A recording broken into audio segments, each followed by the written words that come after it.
Bienvenue dans Fort d'Histoire, le podcast d'espaces fortifiés des Hauts-de-France. Chaque épisode vous emmène à la découverte du patrimoine fortifié de cette belle région, ainsi que des personnes qui le font vivre.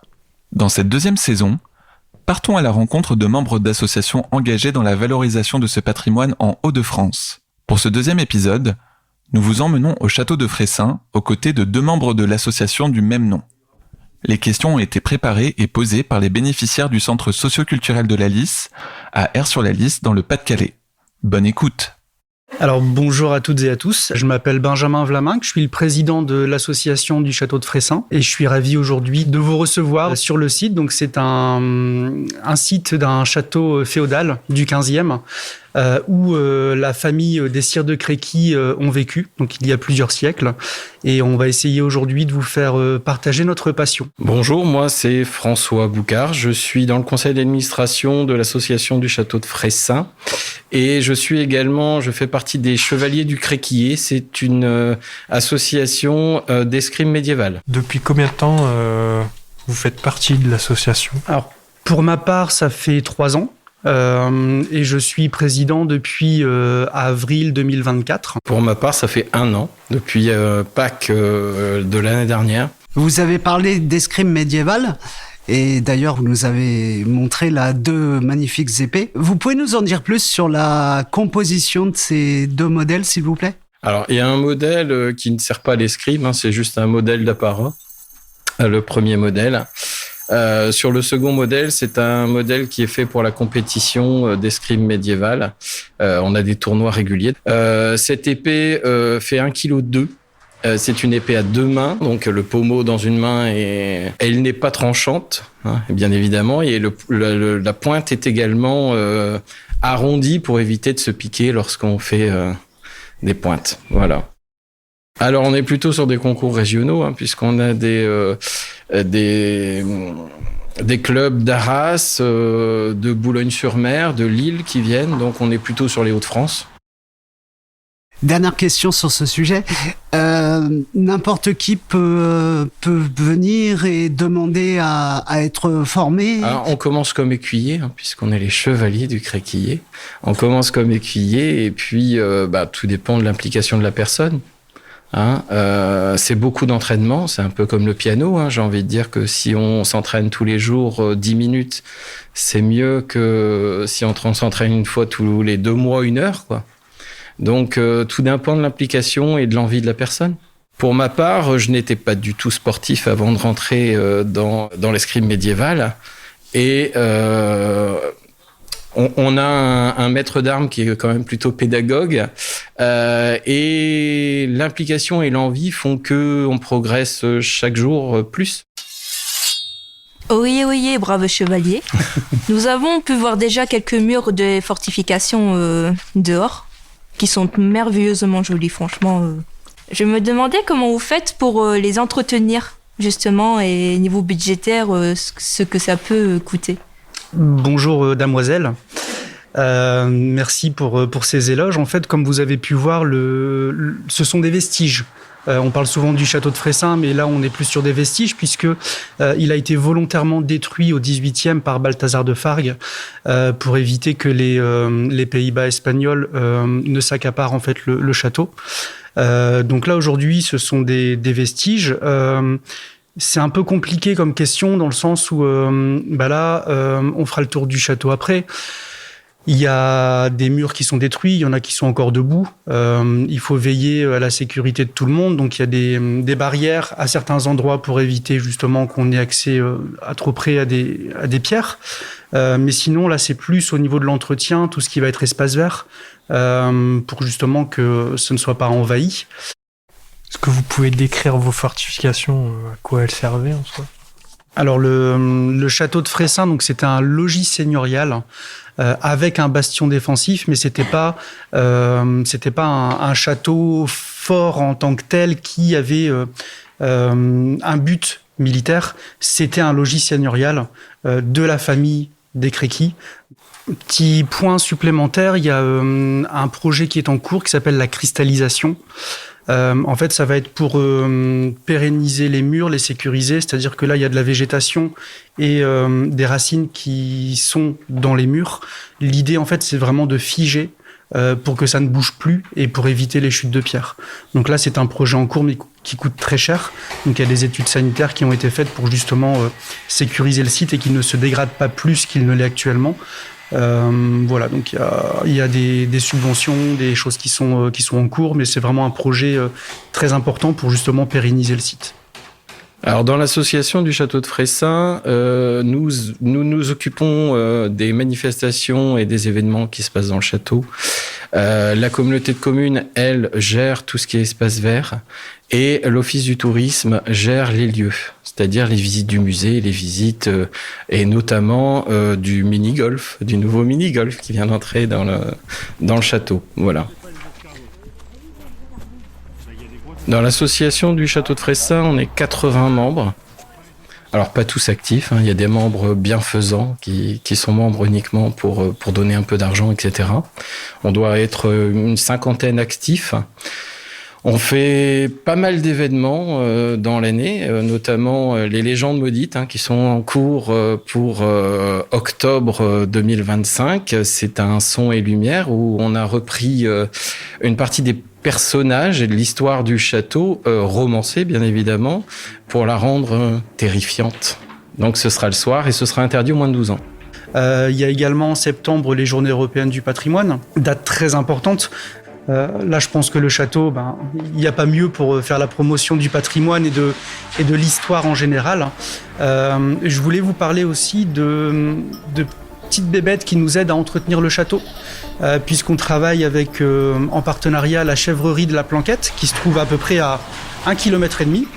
Et donc, cette année, plus particulièrement, donc, il y a des transhumances qui sont faites du départ donc, de la chèvrerie, où vous pouvez voir un petit peu l'exploitation, comment ils s'occupent des bêtes. Vous venez à pied avec les chèvres et maintenant il y a un éco-pâturage qui est dans le site du château. Donc ça permet de respecter un peu plus le site, l'environnement. Voilà, on n'utilise plus de machines et d'essence. Ce sont les chèvres qui font leur travail et qui adorent ça. Donc voilà, elles nous aident aussi à entretenir le site. Voilà, donc ça c'est hyper important aussi pour nous, cette partie écologie. On est également porteur d'autres projets dans l'association. On fait la promotion d'artistes locaux qui utilisent des objets du quotidien et des objets qu'on pourrait jeter, des déchets, pour en faire des œuvres d'art, comme Marc Thiré, qui est un artiste local, par exemple. On fait ça en association avec les écoles primaires et maternelles. On leur apprend, on leur fait découvrir ce que c'est que l'art et que tout le monde peut s'imaginer artiste avec des objets du quotidien et recycler ce qu'on pourrait appeler des déchets pour en faire des œuvres d'art. On a également le tournoi des Chevaliers du Créquillet. Tout le monde peut venir découvrir. Alors, il y aura un tournoi, bien évidemment, avec des chevaliers. Il y aura également des ateliers pour apprendre comment manier une épée ou une hache, puisqu'on ne fait pas que de l'épée. On fait aussi de l'épée à une main, on fait aussi du bâton, on fait aussi de la lance, on fait aussi de la hache. Je vous invite à venir voir, c'est pas très loin et c'est quand même très, très sympathique. Donc, on s'ennuie pas dans nos campagnes. Je voulais rajouter quelque chose au niveau du tissu associatif. Ça nous permet de faire des rencontres extraordinaires. Et par exemple, aujourd'hui, moi, je suis très touché et content de vous avoir en face de nous pour vous expliquer un petit peu notre passion et ce qu'on vit tous les jours, parce que le bénévolat, on le vit tous les jours. Et on a été approché par la commune de Fressin il y a quelques mois, ainsi que sur les Amis du patrimoine, pour faire une commémoration pour le 8 mai, avec plusieurs associations, parce que en fait, on s'aide entre associations pour porter des projets un peu plus gros, parce qu'on ne pourrait pas forcément tout le temps les porter seuls. Et pour le coup, là, c'était une kermesse. On a reconstitué une kermesse des années 1943. Donc on s'est renseigné, on a fait des courses de sac, on a fait des courses de garçons de café, on a reconstitué une marelle, des chamboule-tout, et on était tous en habits, enfin en costume d'époque. Et même pour l'anecdote, on a fait du tir à la corde. Et dans le tir à la corde, on était toute une bande de jeunes. Alors oui, je me considère encore comme jeune, hein, j'ai à peine 40 ans, donc tout va bien. Et il y avait tout un groupe de personnes de plus de 70 ans, de 70 à 80 ans. Et ils ont mis une déculottée. Mais c'était drôle parce qu'ils se sont même excusés de nous avoir mis une déculottée après. Êtes-vous originaire de la ville ? Alors, pas du tout. Enfin, en tout cas, pour ma part, frère Anselme vous racontera son histoire après. Moi, je suis de Boulogne-sur-Mer à la base. Et ça fait 3 ans qu'avec ma femme, on est sur le secteur. Et nous, on habite dans un petit village qui est à côté. Mais on s'est pris d'amour vraiment pour ce site, pour ce lieu. Parce que le château fait vibrer. Encore une fois, on ira le voir tout à l'heure, mais vous allez voir qu'il y a une puissance énergétique et il attire, en fait, il est beau. Et si vous avez un petit peu d'imagination, essayez de vous imaginer comment c'était il y a 5 siècles. Essayez au niveau du son d'entendre les chevaux, les poules, la taverne, les bruits d'épée pour vraiment que vous puissiez vous imaginer comment c'était avant. Et vous verrez que vous reviendrez ici parce que c'est un site magique. Donc moi, je suis pas originaire d'ici, mais je passe toutes les semaines ici, tous mes week-ends ici. Et voilà, c'est vraiment un superbe site. Alors pour ma part, je suis originaire d'Abbeville, donc pas du tout du coin.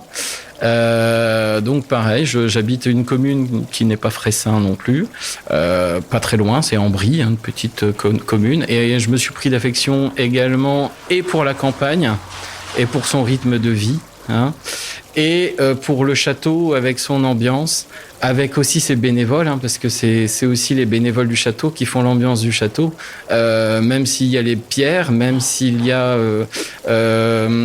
des puits, s'il y a une histoire et si on aime aussi la vivre cette histoire, hein, parce que on parlait de Jean V, mais par exemple moi je me prends d'amour pour l'histoire depuis que je suis arrivé au château et je découvre aussi les Morins par exemple, hein, qui était le peuple celte qui vivait dans le coin à l'époque avant les Gallo-Romains, voilà.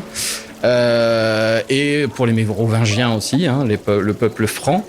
C'est la famille de Créqui qui a construit ce château, probablement sur des ruines plus anciennes, sur un château féodal. C'était la légende de Raoul. Raoul de Créqui, c'était une légende, une picarde.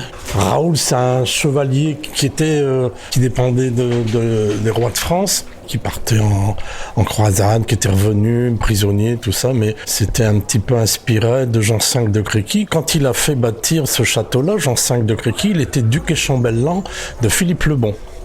Donc ça date, ça n'a pas été un château qui était fortifié, enfin pour la guerre, mais c'était une résidence qui a été très peu occupée. Puis en 1610, Balthazar de Fargue, qui est ici dans la région, sur Vieilleda, il a écumé un petit peu tous les sites du coin pour les détruire, quoi. Donc le château est en ruine comme ça, avec des vestiges depuis à peu près 1650, quoi.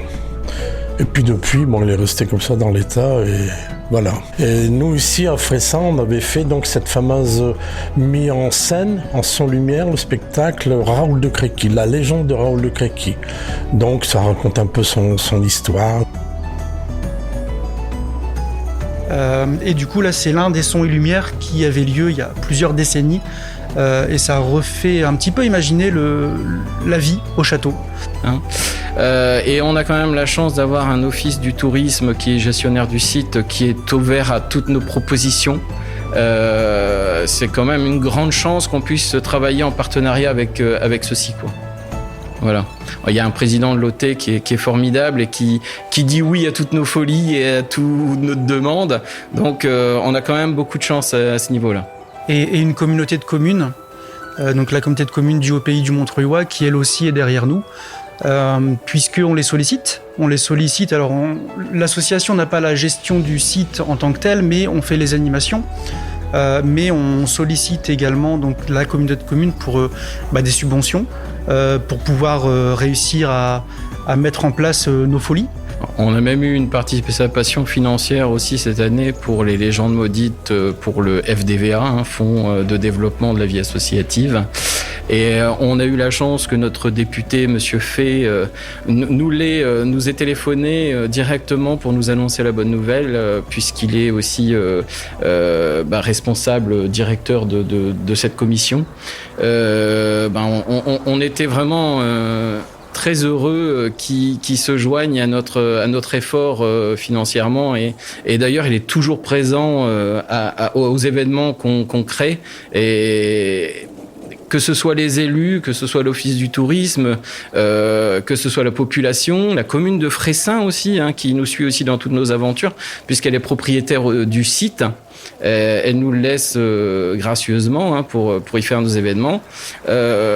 Et tout ça, c'est une synergie et un ensemble, en fait. Voilà. L'un sans l'autre, on ne pourrait pas faire. Alors moi, j'avais une question par rapport à la devise du château. Est-ce que vous pouvez nous en parler ?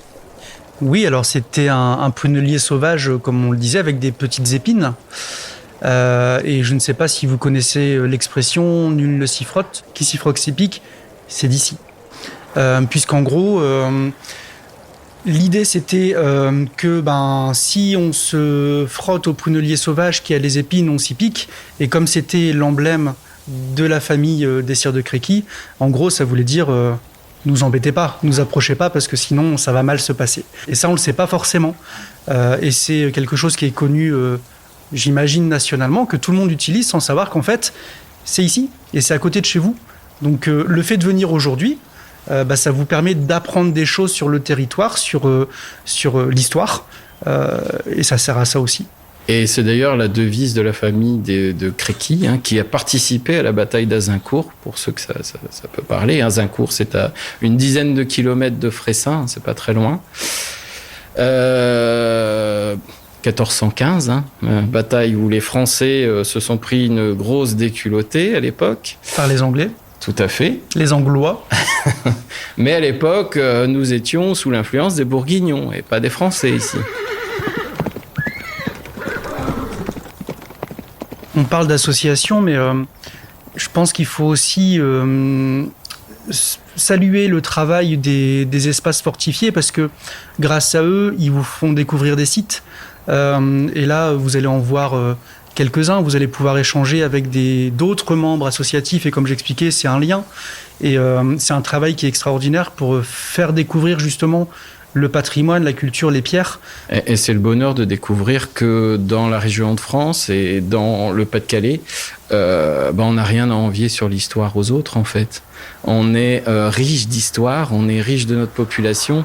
Et dans les campagnes, ça permet de montrer aussi à la population et à l'ensemble qu'on est les garants des traditions, les garants de la langue, puisqu'on parle patois encore, les garants de l'histoire. Et ça bouge pas mal dans nos campagnes finalement quand même. Ça bouge pas mal parce qu'on a pas mal de bénévoles. Voilà. Et que les élus font tout aussi pour que ça fonctionne. Combien êtes-vous à peu près dans l'association ? Alors on est 80 adhérents. Comme l'expliquait tout à l'heure frère Anselme, il y a des adhérents qui sont là mais qui ne participent pas forcément, puisqu'ils sont là aussi pour soutenir le château au niveau des adhésions. Et il y a, on va dire, une cinquantaine de personnes actives qui font pas forcément tous les événements, parce qu'on n'est pas tout le temps dispo dans sa vie. Donc il y a des personnes qui se positionneront plus sur les animations, d'autres sur le culturel, d'autres sur le patrimoine. On a des bénévoles qui sont sensibles. Je pense à Laurence, qui, elle, c'est le partage et la transmission. C'est une fileuse hors pair et d'ailleurs tous les costumes qui sont là sont faits en partie par Cécile et par Laurence qui font un travail extraordinaire au niveau de la couture, mais qui vont aller jusqu'à faire elles-mêmes les lacets, le fil, pour refaire comme on faisait à l'époque. Et on a d'autres passionnés qui sont plutôt passionnés d'écologie plus que d'histoire, qui font des tours et qui expliquent quelles plantes sauvages sont comestibles, par exemple, ou ne le sont pas, ce qu'on peut en faire. Pourquoi on ne parle pas de mauvaises herbes mais plutôt d'herbes sauvages, puisque tout est utile et par exemple l'ortie est tout à fait comestible, on peut en faire des salades, des soupes et très riche en nutriments. Donc vous voyez, ce qu'on appelle mauvaises herbes ne sont pas pour d'autres. Je voulais savoir, est-ce que le château est ouvert au public toute l'année ou il y a un moment de fermeture ou pas? De avril à fin septembre. En basse saison, il est ouvert de 13h30 à 18h30. Et après, en grosse saison, il est ouvert les jours fériés, le samedi et le dimanche, de 10h à 18h30. En gros, comme c'est un site qui est extérieur, on privilégie, l'office de tourisme privilégie une ouverture avec une météo plus clémente et plus agréable.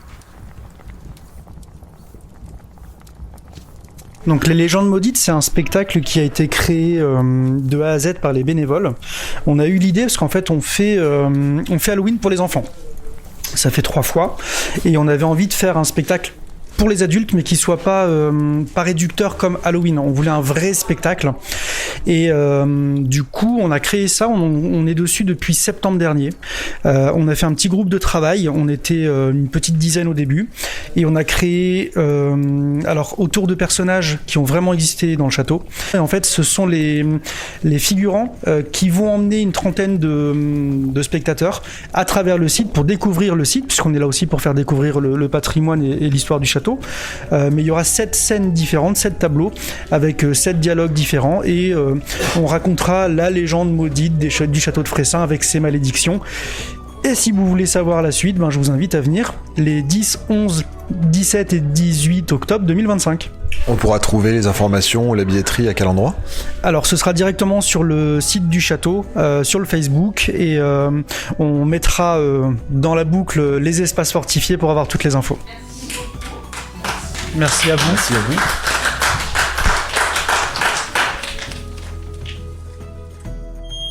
Merci pour votre écoute.